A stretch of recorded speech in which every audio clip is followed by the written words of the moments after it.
Frumoasele mele fecioare! Bine ați venit, dragilor! Astăzi facem etalarea generală pentru luna martie. Să vedem cum arată prima lună de primăvară pentru voi. Vom face crucea celtică și vom scoate, bineînțeles, o carte pentru provocare, una pentru surpriză. Să vedem cam ce putem dezluși pe aici prin aceste cărți în ceea ce privește luna martie. Energia ta, îndrăgostiții ca energie ne arată o energie de cumpănă într-un fel sau altul, de nehotărâre, de știu că trebuie să iau o decizie, însă nu sunt hotărât încă,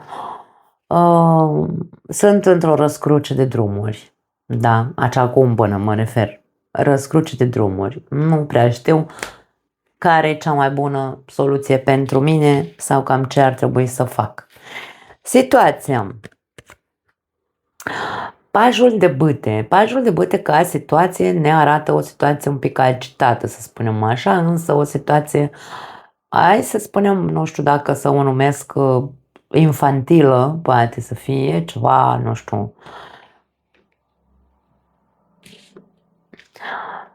poate fi un comportament infantil sau poate fi un soi de chef, de dorință de a mă simți, nu știu, altfel, a încerca să mă comport altfel, să-mi dau voie să am mai mult tupeu, să am, nu știu, am chef de viață, nu știu, vreau altceva, vreau să cercetez sau să mai copilăresc, poate fi, da? Regina de monede și cavaler de cupe. Acum, multe personaje aici în luna martie pentru voi. Acum nu știu dacă e vorba despre faptul că luna martie are legătură cu reuniuni sau cu viața socială un pic mai abundentă, să zicem așa. Sau pur și simplu poate fi, dacă vorbim despre o răscruce de drumuri aici, ca și cum, domne, eu simt că vreau să trăiesc, nu știu, într-un fel anume, sau să simt că trăiesc, vreau să simt că trăiesc această viață. Și îmi dau voie aici să experimentez, îmi dau voie să, nu știu, să am viață socială, să râd, să glumesc, să vorbesc, să fac tâmpenii de copii, de adolescenți, dar seriozitatea de mine nu mă ține, da? E ca și cum, pardon, nu mă lasă, mă ține pe loc, mă ține acasă și zice, mă, tu ești om serios așa, ai, nu știu, 30 și ceva, 40, 50, 60 de ani, nu contează. Cum? Da? Ca și cum nu singur mă trag înapoi, nu-mi dau voie, nu că eu sunt om cu capul pe umeri, nu că eu sunt om bătrân sau ce știu ce ne spunem. Dar aici ca și cum dorința e mare, dorința să experimentezi este mare, nu știu dacă e vorba despre nevoi emoționale, e vorba despre acțiuni, într-un fel sau altul, acționez după dorința inimii mele, domne. Eu vreau, nu știu, vreau altceva, cu toate că ceva în mine nu mă lasă. Foarte interesant. De-aia vorbim cumva despre o răscruce de drumuri. În mintea ta 8 de spade vorbim și despre un soi de blocaj sau poate că nu este un blocaj neapărat, ești tu cel care te menții într-un blocaj, într-o idee fixă. Da, poate să fie. 2 de spade și eremitul. Putem să vorbim despre faptul că tu nu îți dai voie. Mintea ta vine mereu cu argumente și îți spune, băi, n-ai cum să faci așa ceva, nu poți să te comporți așa, nu poți să îți dai tu voie om aici la, ia uite, ăsta e bătrân, ăsta are peste 50 ceva de ani, da, 60. Om bătrân la 60 de ani, nu ți-ar fi rușine, cum se zice la noi în România, nu? Nu ți-ar fi rușine, doamne, să te comporți ca un copil. Acum, eu nu zic nici că e bine, nici că e rău, acum depinde de circumstanțe, bineînțeles, dacă ești într-o relație și te comporți ca un adolescent, atunci ai o mare problemă, du-te și caută-te, nu pot să spun altceva. Însă, dacă ești un om liber, mă refer, ești burlac sau, mă rog, văduv, nu contează, dă-ți, Doamne, voie atâta timp cât nu te duci tu așa la cucerire, da, să faci păzmeu și nu vezi că ai 60 de ani și te duci la puștoaice de astea 20. Hai, încearcă să te și vezi un pic, că realitatea e una, da? Una singură. Acum, Și nu vorbesc doar despre bărbați, atenție, poate să fie vorba și despre femei. Că sunt și foarte multe femei cu pretenții care au, nu domne, că eu dacă arăt bine la 50 de ani aproape, eu pot să am pretenția să cuceresc, da? Că ăsta e cuceritor, ce vrei să zic altceva? Să am pretenția să cuceresc unul de 25. Puțin nivel de, da? Că nu e vorba de mă uit la mine dacă sunt nașpetă sau nu, sau dacă ești tu nașpa sau nu ca bărbat, că ai 60 de ani sau 50 de ani. Nu, mă refer la faptul puțin respect de sine, că puii mei trebuie să ne căutăm pe domeniul nostru, domne, n-ai ce să căutăm la copiii ăștia de 25 de ani. Da, acum, hai să lăsăm deoparte această explicație care probabil nu și avea rostul, dar ideea este indiferent de acțiunile, pentru că tu poate nu vrei să trăiești o viață aventurieră, poate tu vrei pur și simplu să simți că ești viu și că simți că trăiești, ok. Poate că tu, valorile tale interioare nu-ți dau voie pentru că zice că ești prea bătrân, aici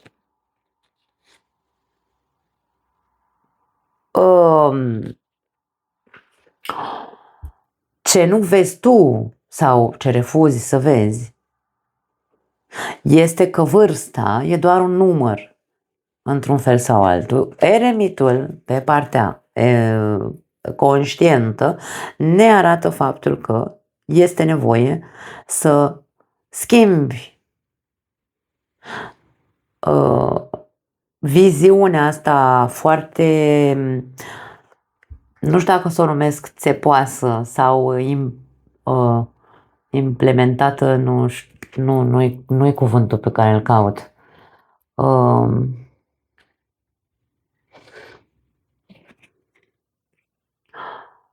Bățoasă, așa, Doamne, o ții pe-a ta că nu, Domne, nu pot eu să fac aia că am 60 de ani și cum să mă duc eu să mă dau în mașinuțe în parcul de atracție, zic, da?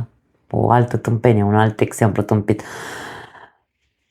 Încearcă să-ți schimbi această fixare, fixism, aici este mult fixism mental, da, în aceste două cărți, un refuz total de a accepta faptul că vârsta e doar un număr și atât. Insist nu pentru acele persoane care încearcă să cucerească puștoaice sau puștani, da, dacă există această variantă, pentru că ăsta este cavalerul cuceririi. Nu e doar despre asta. În subconștient avem 4 de cupe. 4 de cupe este insatisfacție. Nu mă uit la viața mea și nu-mi convine. Nu mai îmi place nimic din ce am. Nu mai îmi place nimic poate nici la mine. De ce nu? Și aici ca și cum fă o schimbare. Ce nu-ți place, schimbă. Cine vrei să schimbe lucrurile în tine? Hai puțin dezvâc așa cumva. Dacă atunci când vrem schimbări, aici e foarte clar, în subconștient e ca și cum tu teoria o știi, dar practica e mai grea. În momentul în care în noi s-a instalat așa lehamitea și apatia și nu știu,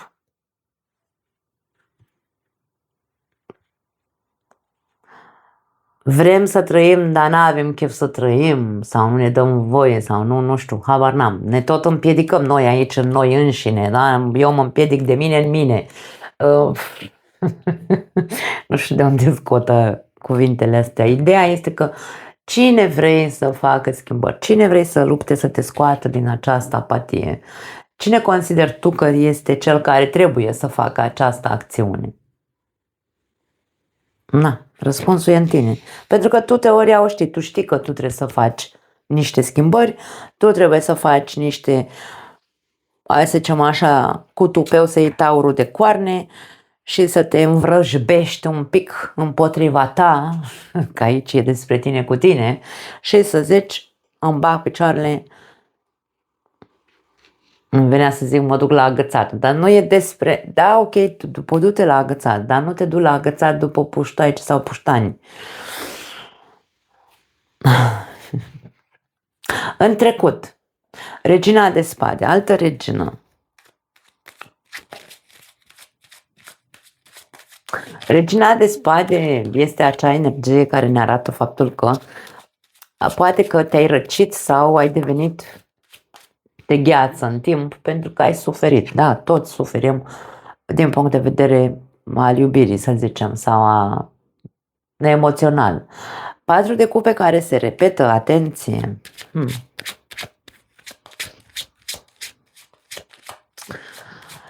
Regina de spade în același timp este și foarte critică. Ea când ajunge să se răcească, devine acea frozen, da, de gheață și începe să fie foarte critică cu ceilalți. În zodia fecioară sau în energia arhetipului fecioară se regăsește critica foarte mult la orice pas. Ideea este că toată critica sau răceala în care ai fost învăluit în ultima perioadă încearcă să, nu știu, acum eu ce văd aici este că în ultima perioadă ai fost foarte rece, ai fost, hai să numim din nou apatic sau tăios și nesatisfăcut, eternul nesatisfăcut, acel mofturos căruia îi spun eu așa, acestui 4 de cupe, acelui mofturos care nimeni nu intra în voie, Domne, nimic, nimeni nu-l satisfăcea niciun fel, nicio acțiune sau, nu știu, cadou sau atenție din partea cuiva nu era pe placul lui, da? Tot ceea ce ține de nu-mi place aia, nu-mi place ăla, ce-mi zice nu-mi place ăla, cum arată nu-mi place ăla, cum nu știu ce. Multă critică și multă moftureală. Poate că te-a făcut să devii prea, nu egoist aici, aș spune egocentric într-un fel sau altul. Că nu e același lucru. Egocentric ca și cum, Doamne, dar eu sunt important, Doamne, în viața mea, dar așa pe tonul ăsta, ca să ne înțelegem, da? Eu sunt important, păi cum adică vine la mine tot țăranul sau toate țărâncile să se bage în seama cu mine. Nu, Doamne, eu sunt bărbat sau, mă rog, eu sunt persoană cine mi-s eu, păi da, la nasul meu nu ajunge, Domne, oricine. Și când ajunge cineva, nu știu, că e interesat de mine și așa, eu devin și mă uit de sus așa, da? Atenție, acest comportament poate să fie existat în unii dintre voi. Și voi degeaba vă doriți aici sau mă rog, aceste persoane, acest comportament pe care îl vedem, degeaba acum încercați să vă spuneți o altă poveste, că voi vreți să trăiți, dar sunteți blocați sau nu vă dați voie din cauza faptului că, vezi, Doamne, eu sunt un înțelept, eu sunt un matur, eu sunt un nu știu ce, dar ce-mi doresc eu în iubire nu găsesc pe nicăieri pentru că nu e nimeni de nasul meu. Când ajungem la aceste nu e nimeni de nasul meu, aici avem o mare problemă și o mare nevoie de a face schimbări drastice în interiorul nostru. Dacă tu nu ai de ales, pentru că aici ești într-o răscruce, nu ai de ales sau nu știi ce e mai bine pentru tine sau nu știu, încearcă să nu-l mai iei pe nu în brațe, nu mai refuza ideea că tu ești încrustat într-un soi de fixism mental pe propria ta părere despre tine sau imagine despre tine, pentru că aici tot ceea ce vedem în această etalare pare că despre asta vorbește. Vrea să atragă atenția că ar trebui să deschizi ochii și să vezi că trebuie să faci anumite schimbări în ceea ce te privește, pentru că practic tu nu ești o persoană bătrânicioasă sau nu ești un adult sănătos, îmi vine să spun. Ești un adult care are multe fixisme pe care nu le vede sau refuză să le accepte că le are. Da? Aici tu stai și bâșbâi căutând niște soluții, când practic Tu ești o persoană adultă, ești o persoană serioasă, cum am zis și la început, însă în același timp această persoană serioasă are nevoi pământene care țin de a simți că vibrează sufletul în el și a simți căldură sufletească. Nu vorbim aici despre niciun soi de acest înțeles greșit și egocentrism în care ajungem să credem că nimeni nu-i de nasul nostru, că cine mis noi, nu? Cine suntem noi? Mare grijă, vălul jos de pe ochi, fiecare cu povestea pe care și-o spune despre el, dar cam asta e ideea. Până noi nu ne vedem pe noi înșine, degeaba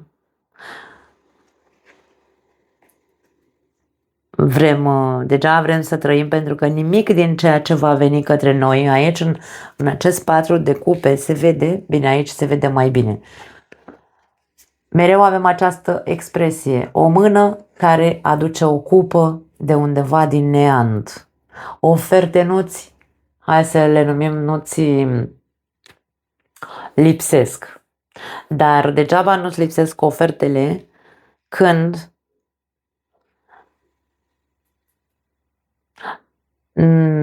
nici măcar nu, hai să spunem,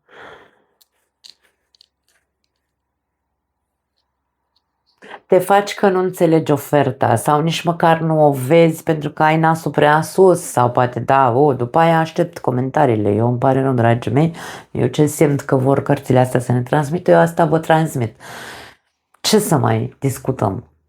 În viitor, în următoarele 3 luni de zile, avem un 6 de spade. 6 de spade este o carte a plecării, este o carte mi-am luat traumele cu mine și am plecat. Este o carte a agitației emoționale și mentale, în care mă iau pe mine și plec unde? Către liniște și pace. Caut să ies din agitație și mă duc unde e apa mai lină, mai limpede, da? Uf. Hai să vedem. Nu e neapărat o plecare fizică, atenție, da? Avem magicianul. Este o plecare către ape mai limpezi, către o certă liniște interioară, o liniște mentală. Mi-a căzut cartea din mână. Ce carte credeți că e? 6 de monede. Cartea echilibrului, da? Și a reciprocității. Noi, indiferent cât de multe am pretinde în această viață, dragii mei, sau nu că am pretinde, oricât de multe pretenții și pretindem că suntem adulți pentru că avem o anumită vârstă și o experiență de viață, noi nu ne putem considera adulți dacă nu suntem niște adulți echilibrați, care știu să își folosească toate farmecele, dacă vrei, da? Farmecul mă refer. Dacă știu să-și folosească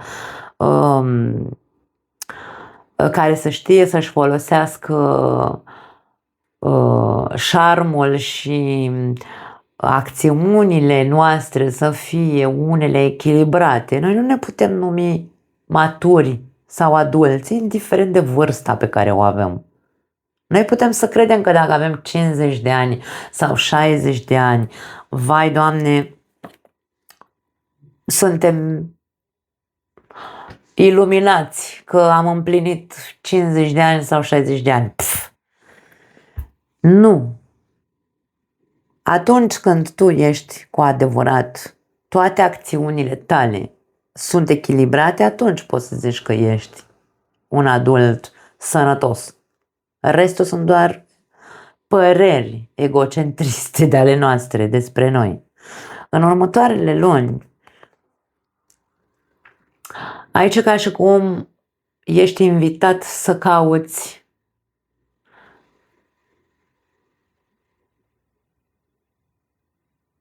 dar nu vreau să zic liniștea și pacea pentru că nu vreau să fiu înțeleasă greșit. Aici nu te trimite nimeni să te duci în vârf de munte să cauți iluminarea. sau nirvana. Nu. Aici e vorba despre în următoarele 3 luni de zile încearcă să-ți calmezi agitația mentală și emoțională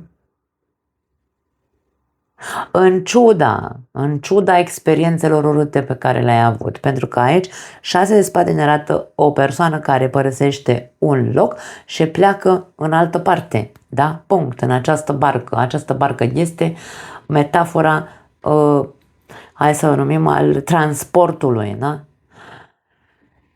E ca și cum ți se spune, trebuie să faci o tranziție de la agitație la calmitate sau la a căuta să trăiești în liniște și pace, în echilibru cu adevărat, sau caută să te echilibrezi, caută să-ți echilibrezi toate energiile din tine pentru că parcă sunt dezechilibrate. Nu pot să spun altceva. Eu aici nu pot să transform această etalare într-o etalare de iubire sau într-o altă etalare. Aici e doar despre tine. Mă rog, despre persoane, anumite persoane din zodia Fecioară, că n-are cum să fie pentru toată lumea. Provocarea să înveți, pajul de spade este învățăcelul din tarot. Învață-ți lecțiile prin care ai trecut, ești provocat să înveți odată. Hai să vedem ce, că poate vrea totuși să ne spună că ai de învățat alte lucruri, nu știu ce să zic. Caleașca. Caleașca e tot o carte de echilibru. Și regina de bute. Acum, de foarte multe ori, vedeți voi, Fecioara fiind un arhetip de pământ, aici vorbim despre multă, hai să o numim, seriozitate care se vede cel mai repede la suprafață în fecioare. Dar există fecioare care, dragii mei, nu au nicio legătură cu stabilitatea sau nu au nicio legătură cu seriozitatea.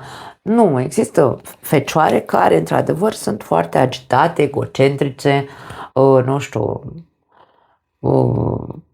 înfumurate, pentru că sunt foarte critice, sunt foarte, nu știu, atente la detalii, îți vede toate scamele de pe tine, hipocondriace sau ipohondriace, cum s-o spune. Da? Deci aici vorbim despre multe alte manifestări din acest arhetip. Și aici e despre învățați și, Doamne iartă-mă, ce agitate scărge, mă dau mai aici, mă bag sub masă ca să nu mai încadă cărțile pe jos. Învățați, sunteți provocați să învățați, să vă echilibrați impulsurile. Pare foarte ciudat, pentru că vorbim despre un semn de pământ, dar nu are nicio legătură, pentru că, așa cum am spus în cursul de astrologie, fiecare dintre noi putem să avem doar soarele în zodia respectivă și restul planetelor să fie în zodii de foc și să fim niște fecioare de alea agitate și egoiste și egocentrice și așa mai departe. Acum, tind să cred că această etalare este pentru acele tipuri de persoane din această zodie, da? Învață odată să te potolești, să-ți potolești instinctul ăla primar, încearcă să-ți potolești impulsul, egoismul, înfrânează-te, dar nu, atenție că nu vorbim de blocaj aici, vorbim despre frânează un pic, că ești prea agitat și pe repede înainte și pe multe fixisme mentale și pe multe, da, învață cu adevărat echilibru. Ce înseamnă echilibru? Învață să, da, este ok să acționăm pentru ce vrea buricul nostru. Mie îmi place să spun că egoismul sănătos este foarte bun pentru noi. E foarte ok să ai niște obiective și să mergi către ele, să nu te lași până ajungi acolo. Dar când vorbim despre acest context în care am zis cine mi eu și n-ajunge nimeni la nasul meu că eu sunt așa, dar eu vreau pe cineva în viața mea, aici e problema. Asta este lecția. Sau, aici, provocarea este nu învață din puncte ce am zis, ci deschide-te către a învăța să trăiești cu adevărat, să acționezi cu adevărat pentru a-ți îndeplini, hai să spunem, obiectivele, dar învață să acționezi echilibrat, nu instinctiv sau impulsiv. Ca și cum într-un fel sau altul învață să te comporți.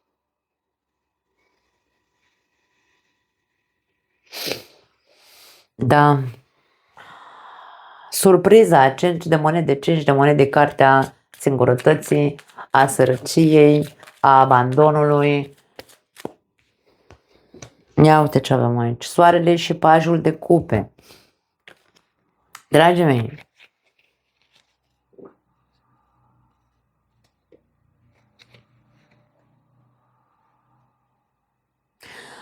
poate că luna martie nu se vede atât de, hai să spunem, că nu e haotică. Este luna în care fecioarele, unele dintre ele, se vor simți încorsetați. Nu cred că respinși neapărat, însă se vor simți între ciocan și nicovale, se vor simți într-un soi de răscruce de drumuri, pentru că ei au nevoie să facă o tranziție de, nu știu dacă de personalitate, de comportament. O tranziție a unui comportament înfumurat, care, surpriză, ce le aduce? Le aduce foarte multă singurătate, tristețe, ca și cum toată lumea fuge de mine, nimeni nu mă vrea în viața lui, de ce oare? Ar trebui să ne întrebăm, să învățăm, să căutăm, pentru că ăsta este căutător, pajul de spade, caută informații, bă, dar de ce mă fugiți de mine? Sau nu neapărat caut, mă întreb eu pe interior, ce, Doamne iartă-mă am? Că atunci când încep să mă întreb, încep să fac introspecția în mine, da? Pentru că aici surpriza este una de părăsire, este una de singurătate, este una de frică. Frică, se activează foarte multă frică, frică de viitor, frică de sărăcie, frică de singurătate, frică de abandon, frică de toate, da? Dar aici e ca și cum până tu nu vei învăța să stai în această stare sau să accepti în totalitate că, într-un fel sau altul, toți avem nevoie de iubire și nu trebuie să ne ridicăm la nasul nimănui. Depinde ce înseamnă pentru tine cine mi eu. Pentru că aici, dacă vorbim despre acel ego inflamat, acel egocentrism despre care vorbeam, aici putem să vorbim despre un nivel financiar foarte bun. Da? Asta avem un rege aici, în primul rând, și avem un 9 de monede care ne arată o persoană independentă, pe picioarele ei, care singură și-a construit o viață financiară super ok, care se crede că nu se crede în dreptul de, cu dreptul de a-i judeca pe ceilalți că n-au ei nas de ei înșiși, da? Pentru că de-aia vorbim despre moftul roșu aici. Pentru că iubirea nu are legătură cu banii. Da? Fericirea nu are legătură cu banii. Toate sau, da, cu lipsurile sau cu sărăcia, ca și cum să te căsătorești tu sau să ai tu o relație cu cineva care nu-i de rangul tău, pentru că te duce și pe tine la vale, ca și cum te contagiază de sărăcie cumva. Dragii mei, aici e o extremă foarte mare, ceea ce vedem, de aia insist, nu este pentru toată lumea. Surpriza este că e posibil să te vezi abandonat inclusiv de persoanele cele mai apropiate sau la care tu nu te aștepți, pentru că putem să vorbim inclusiv despre copii. Dacă aveți copii și comportamentul vostru este ăsta și se văd semnale în această lună, ca și cum se rupe comunicarea, nu te mai sună copiii, să știi că e un semnal de fug de tine, până și copiii tăi, pentru că s-au săturat de comportamentul tău, probabil. Da, eu mi-asum mereu ceea ce spun. Acum urmează pietrele să le aruncați după ce vedeți toată etalarea. Concluzia. 3 de monede. 3 de monede este cartea echipei. Când nu știi să joci în echipă, nu poți dori să fii într-o echipă. Pentru că dacă tu aici vrei să experimentezi, ia uite, 3 de spade. Dacă tu vrei să experimentezi o altă viață, hai să spunem așa, în care să ai pe cineva lângă tine, pentru că aici pare că e doar despre cei care au fost, care sunt singuri, care sunt ori burlaci din totdeauna, că n-au fost niciodată căsătoriți, ori persoane divorțate care le-au rămas niște pitici pe creier aici. Și aici e vorba despre o echipă. Concluzia este că echipa este și la bine și la rău. Echipa este și când sunt probleme, ne așezăm să discutăm. Echipa este pentru a repara ce se întâmplă. Când vrei să fii parte dintr-o echipă, trebuie să înveți, în primul rând, să fii o persoană echilibrată, în al doilea rând să știi că nimic nu are legătură cu banii sau cu statutul, mă refer, da? Nu, nimic nu e mai presus decât partea financiară sau statutul nostru. Totul are legătură cu iubirea și cu fericirea în această viață, dragii mei. Când te vei hotărâ, aici ca și cum concluzia e așa, când te vei hotărâ cu adevărat să faci parte dintr-o echipă, atunci vei învăța să vorbești fără să rănești sau va trebui să înveți fără să rănești. Aici avem grupuri de persoane. Caută, pentru că 3 de monede este o carte de căutare, caută consiliere, caută comunicare în ceea ce te deranjează, în ceea ce te doare, încearcă să rezolvi. Nu știu dacă e neapărat vorba despre terapie. Poate fi vorba despre terapie de grup, de ce nu? Cu alte exemple din viața altor persoane. Nu pot să zic altceva. Da, pare că este o lună răscruce de drumuri pentru fecioare, este un soi de, sunt între, da, la o răscruce în care nu știu dacă să mă duc în stânga e mai bine pentru mine sau dacă să mă duc în dreapta e mai bine pentru mine, va trebui, este un proces, e un proces de tranziție, insist către echilibru personal, putere personală, dar acea putere personală echilibrată, nu egocentrică, nu de alte naturi, ci aceea deschisă, cu inima deschisă, în ciuda fricii, în ciuda fricii. Cu cât trăiești în frică, cu atât mai mult, bineînțeles că nu vei putea avea ceea ce îți dorești. Da, nu mai am altceva, dragii mei. Aștept pietrele. Na, vă pupăcesc. Ne vedem în alt material. Ceau!